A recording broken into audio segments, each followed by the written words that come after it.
ხშირად ვფიქრობთ, რომ ბოროტება ფანტაზიის ნაწილია. ფილმებში ვუყურებთ სერიულ მკვლელებს და გვჯერა, რომ მსგავსი რამ ცხოვრებაში არ ხდება. მაგრამ რეალობა ბევრად საშიშია, ვიდრე ნებისმიერი ჰორორი.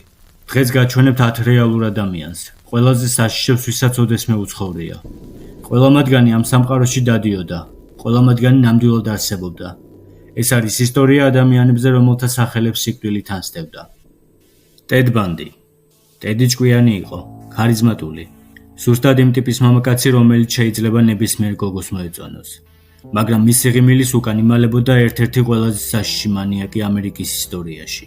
ტედ ბანდი 30-ზე მეტ ქალს დაესხა თავს. მოკლე ჭკვიანური მეთოდები ჰქონდა. მანქანის გაფუჭებას ითამაშებდა. ან ხელი ჰქონდა ახვეული და დახმარებას თხოვდა. ქალები ენდობოდნენ და ეს იყო მათი უკანასკნელი გადაწყვეტილება. ბანდი მსხვერპლს მკვლელობამდე აუპატიურებდა. შემდეგ კი ზოგ შემთხვევაში მაკიაჟს უკეთებდა. თმაც ბანდა და აწესრიგებდა სხვადასხვა ხერხებით. ჯეფრი დამერი. დამერი არ ჩანდა საშიში. ჩუმი იყო. მაგრამ მის ბინაში საშინელებათა ფილმი იყო განთავსებული. მისი მსხვერპლები უმეტესად ახალგაზრდა მამაკაცები იყვნენ. დამერი ცხედრებს ინახავდა მაცივარში.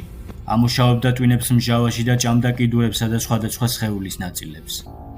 ერთს კი ისე მკურნალობდა, რომ სურდა ცოცხლად შეენარჩუნებინა მისი მორჩილი ზომბის პროექტი. როცა პოლიცია მის ბინაში შევიდა, პირველი რაც ნახეს, ეს იყო ორგანოებით სავსე მაცივარი. რიჩარდ რამირესი. მისი სახელია რიჩარდ რამირესი, მაგრამ ხალხმა ღამის ტალკერი შეარქვა. ლოს-ანჯელესში ის სახლებში ღამით იპარებოდა. ხოცავდა ქალებს, კაცებს, ბავშვებს კლავდა დაუნდობლად.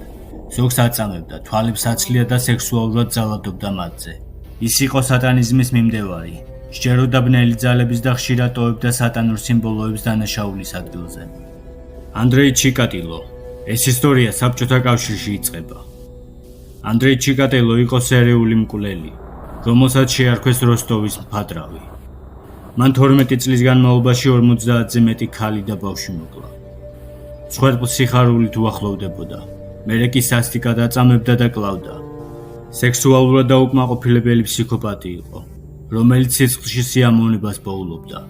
გავრცელებული ხმებით ის მსხვერპლის სხეულის ნაწილებს ჭამდა. ალბერტ ფიში. ალბერტ ფიში იყო მოხუცი კაცი, გაჭაღრავებული თმით, თვალებში სიცარიელით. მაგრამ ის იყო ურჩხული, რომელიც ბავშვებზე ნადირობდა. მისი მსხვერპლი გრეის ბადი, გოგონა, რომელიც სახლში წაიყვანა და რამდენიმე საათის შემდეგ სასტიკად მოკლა და შეჭამა. დედას წერილი მისწერა, დეტალური აღწერით, როგორ მიირთვა ბავშვის ორგანოები. ასევე დაამატა, ეს იყო საუკეთესო გემო, რაც კი ოდესმე მიგემია. სასამართლოზე განაცხადა, რომ ტკივილი სიამოვნებას ანიჭებდა. სხეულში ჰქონდა ჩარჭობილი 30-ზე მეტი ნემსი, რათა სიამოვნება მიიღო. ჯონ გეისი. ჯამბაზის ფორმაში დადიოდა. ბავშვების წვეულებაზე იყო ყველაზე საყვარელი სტუმარი. მაგრამ ამ კლოუნის სახის მიღმა 33 ბავშვი გაუჩინარდა. 6 წლის მანძილზე მან გააუპატიურა და მოკლა 33 არასრულწლოვანი ბიჭები. მსხვერპლებს სახლში იტყუებდა, აძლევდა ალკოჰოლს, შემდეგ კი აწამებდა და კლავდა. მოგვიანებით აღმოჩნდა, რომ მსხვერპლების სხეულები თავისივე სახლის იატაკქვეშ იყო დამარხული. ხოაკიმ კროლი. ადამიანი, რომელსაც გერმანიის კაცჭამია მონსტრი შეარქვეს. ბავშვები უჩინარდებოდნენ. პოლიცია ვერაფერს ახერხებდა, სანამ ერთ დღეს მილში ადამიანის ნაწილები არ იპოვეს. გამოძიებამ ხოაკიმ კროლამდე მიიყვანა. წყნარი, ჩუმი კაცი, რომელიც მარტო ცხოვრობდა.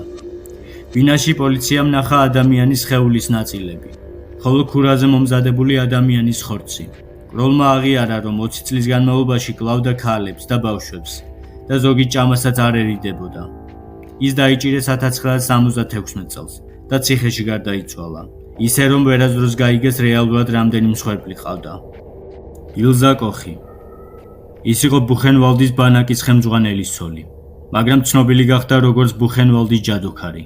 ნაცვლად იმისა, რომ სიმშვიდე გაეზიარებინა, წამებას ესწრებოდა და სიამოვნებას ღებულობდა. ილზა პირადად ირჩევდა ტატუირებულ პატიმრებს და განსაზრობდა მათ, ხოლო მისგან აბაჟურებსა და სხვადასხვა ნივთებს ამზადებდა.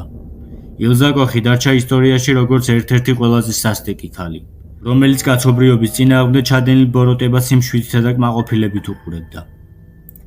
პედრო ალონსო ლოპესი. კოლუმბიელი სერიული მკვლელი, რომელმაც 300-ზე მეტი გოგონა გააუპატიურა და მოკლა. ის მსხვერპლს მოფარებულ ადგილზე იტყუებდა, შემდეგ კი აუპატიურებდა და სხვადასხვა ხერხით კლავდა. კოლუმბიის, ეკვადორის და პერუს გარშემო მოგზაურობა გადაწყვიტა. მოგზაურობის პერიოდში 9-დან 12 წლამდე გოგონებს იტაცებდა, აუპატიურებდა და ხოცავდა. მსხვერპლებს საზარელი მანიაკი იმის მიხედვით არჩევდა, თუ რამდენად უმანკო თვალები ჰქონდათ მათ. მოტაცების მცდელობისას დააკავეს. მას 300-ზე მეტი მკვლელობა აღიარა. ის გვამებს მსხვერპლთა მასიურ სამარხში აგდებდა.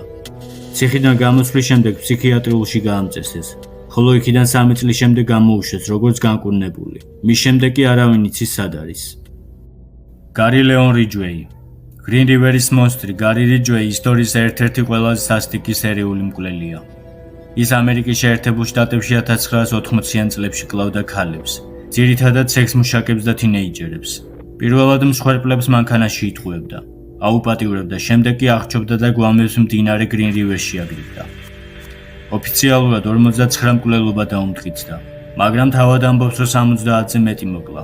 დასაკავებლად წლები დასჭირდათ. როცა ბოლოს ციხეში მოხვდა, ერთი რამ თქვა. მოსაკლავი კიდევ ბევრი მყავდა.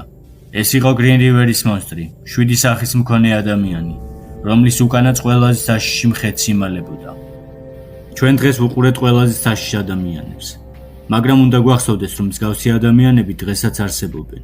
შეიძლება ქუჩაში, მეტროში, მაღაზიაში და ჩვენ არ ვიცით, ვინ რისი გამკეთებელია. შეიძლება გვიყურებდეს მომღიმარი, მხიარული თვალებით, მაგრამ სულ სხვა განზრახვა ჰქონდეს.